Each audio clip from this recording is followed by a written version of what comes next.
એક તરફા પ્રેમમાં પાગલ યુવકે તમામ હદ વટાવી તેણે મહિલા સાથે દુષ્કર્મ આચર્યું અને મહિલાના પતિને અશ્લીલ ફોટો પણ મોકલ્યા।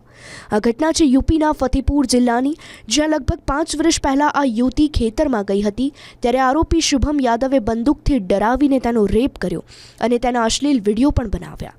બાદમાં આરોપીએ બ્લેકમેલ કરીને સતત 5 વર્ષ સુધી દુષ્કર્મ આચર્યું। પીડિતાના લગ્ન ગત ફેબ્રુઆરી મહિનામાં થયા હતા।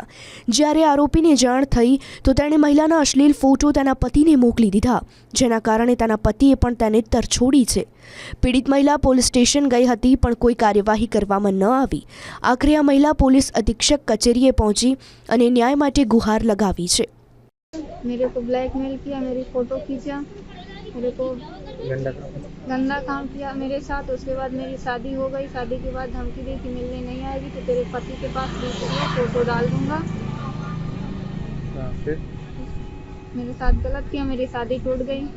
मुझे न्याय चाहिए।